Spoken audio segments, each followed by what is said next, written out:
como a gente pode transformar? Sabe você que fica, tudo que você olha, você vê algo ruim? Tudo que você vê algo negativo, você não consegue olhar numa foto, olhar numa pessoa, olhar para a vida, olhar numa situação e ver algo bom, sabe? A gente precisa ter mais criatividade nesse olhar. Tem algo aí dentro desse coração que precisa ser trabalhado, viu, gente? Para você descobrir caminhos para uma vida mais leve e significativa também. E para a gente bater esse papo, hoje eu recebo aqui a participação do professor Diego e vai conversar com a gente para a gente saber mais sobre isso. Bom dia, professor. Bom dia, Dani. É uma satisfação poder estar aqui conversando com você de um tema que a gente sabe que é difícil, mas que é bem possível ser superado. É possível, né? Tem como desenvolver a capacidade da gente olhar melhor para a vida e para as coisas da vida? Precisamos. Eu falo precisamos porque é da natureza humana. Quando nós voltamos, né, bem lá no passado, nós fomos condicionados a buscar a sobrevivência. E a sobrevivência muitas vezes nos colocou em situações de medo, de angústia. Eu precisava caçar para sobreviver, eu precisava fugir de perigos para sobreviver. E tudo isso gerava medo. Então, de alguma forma, nós somos filhos do medo, mas também somos filhos da cooperação. Porque nós chegamos até onde chegamos, porque fizemos isso juntos. Com o passar do tempo, nós fomos aprendendo outras coisas, aprendendo em família, em sociedade, a questão da compaixão, a questão do estar com o outro, a questão de respeitar o outro.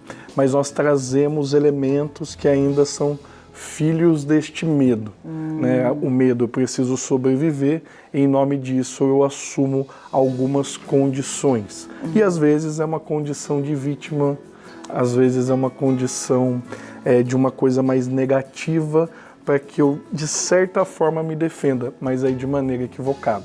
Sim, é como se fosse uma herança, né? Uma herança Uma cultural. herança. Mas aí, como você acaba de dizer, né? Já não precisa mais. Não precisamos. Nós precisamos começar a entender que aquele período já passou, está no nosso cérebro, está guardado lá. A neurociência vai explicar isso muito melhor do que eu, mas esses elementos ficam reservados no nosso cérebro e nós agimos sem perceber. É uma ação muitas vezes inconsciente. E essa ação inconsciente é que nos faz acreditar que eu não posso superar aquele perigo, mas aquele perigo já está superado. E aí eu preciso me abrir para outras coisas. O outro não é um inimigo, o outro não é alguém que vai me atrapalhar, o outro é alguém para quem eu devo olhar com um olhar, assim, como o senhor fala, né, ama o outro como a gente mesmo. Então, assim, eu começo a tomar consciência de mim. E nesse tomar consciência de mim, eu também começo a tomar consciência do problema, que ele também passa. Então, essa é uma novidade do nosso tempo. Certo. Mas existe uma herança que nós trazemos, que nos coloca nessa condição. Interessante, né, Diego? Então, saber disso já ajuda a gente a ver, porque está tudo assim, então, talvez no campo só do pensamento, só da fantasia. Exato. Às vezes a realidade, claro, a realidade é difícil, tem as dificuldades, mas ela faz parte da vida, né? Faz. Então, e essa é uma das formas de identificar um comportamento negativo, um olhar negativo? E aí a gente tem que olhar para uma situação seguinte. Tem uma palavra que tem faltado muito, ela se chama discernimento.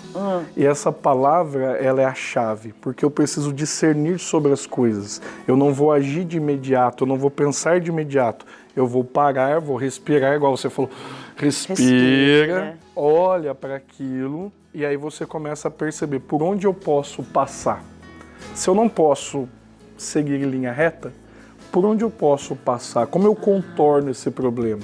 Quais são as ferramentas que eu tenho para poder agir neste sentido? Então, discernimento passa a ser algo assim essencial para que eu possa olhar para aquilo e entender o meu lugar naquela condição. Olha que legal. Nós temos uma ilustração para você também anotar aí, você que tem o nosso caderninho. Quando você tiver pensamentos negativos, essa que o Diego disse agora, tá ali, né, para identificar com discernimento. Ele acaba de dizer, né, pare e se concentre na sua respiração, né, identifique que está em segurança, certo, Diego? Certo. Sentir que está seguro. Está seguro. E começar a trazer boas memórias? sempre é importante, porque essas boas memórias dão a mim aquilo que é meu, minha identidade. Às vezes a pessoa se envolveu num relacionamento, deu errado. Sim. E naquele ponto em que ele era 2 e ela volta a ser 1, o que é meu? Então eu me identifico. Eu estava saudável, adoeci. Mas o que é meu que eu ainda posso assumir a partir dali, começar novamente? É um passo, você falou da caminhada, né? Não precisa nem caminhar tudo, sai até o portão, um passo, você vai dar 10, 20, 30, vou ler o livro, ler uma página, não tem problema, um passo. Então, mas o que era meu? Eu começo a resgatar isso e assumir um novo papel. Mas o outro, ele é alguém que serve para cooperar comigo, eu não posso transferir ao outro o meu problema. Afinal, cada um tem uma vida, né, para coordenar. Não que eu não vá estar para o outro, é meu dever também estar. Só que o outro não pode ser responsável de todos os problemas que existem em minha vida. Legal, e olha só, né, você dando aí uma dica bem prática, né, Diego, de respira. Então, assim, toma uma água, né? Toma uma água e aí o pensamento, aqueles pensamentos intrusos, que a gente chama de pensamentos intrusos, a gente tem como falar, peraí, não, né? Tem como resistir? Tem, porque assim, o fantasma ele só resiste enquanto não há luz. Acendeu a luz, ele desaparece. Então assim, no pensamento a mesma coisa, aquele grande monstro que está ali, ele só resiste enquanto eu não o encaro no sentido assim, tá, pega lá, mas é tão grande assim, realmente eu não tenho como... Não, são perguntas, questionar é outro ponto-chave, discernir, questionar. Eu questiono, isso eu é pergunto, a luz, né? É a luz. Ao questionar, a pergunta me revela, porque aquele que pergunta já tem mais da metade da resposta. Vou então... dar um exemplo aqui, gente, bem legal, tá? Pra gente poder ilustrar ainda mais. Diego, uma pessoa que quer viajar sozinha, né? Fala assim, mas eu tenho tanto medo, aí traz esse medo de herança, né? Nunca ninguém viaja sozinho, eu nunca viajei sozinho, eu tenho medo, vai acontecer alguma coisa, e enfim, né? Acidente, vão me roubar, eu não sei o que lá, papapá. Ou seja, quando eu falo não, né? Eu não vai ser assim. Não vai. Isso já clareia, né? Já clareia, porque eu vou olhar, não, eu vou falar com uma agência, eu vou com um grupo, aí eu começo a enxergar que não, pera lá, eu não vou estar tão solitário assim. Né? Eu não posso deixar esse medo me cegar. Tá. Mas muito dessa negatividade, dessa condição de vítima está em um medo, né? Aí eu preciso enfrentá-lo nesse sentido, é lento. É devagar, é pequeno, é com passos mínimos. Sim. Não são grandes atitudes. A gente caminha e vai superando passo a passo. Calma, não preciso, mas nossa, antigamente eu fazia tudo isso, hoje eu não faço mais. Dentro da minha atual condição, o que eu posso fazer? Eu estava assistindo o começo do programa, você falou da questão da não aceitar o tempo. O velho, né? O velho. Pô, mas quanta coisa se abre.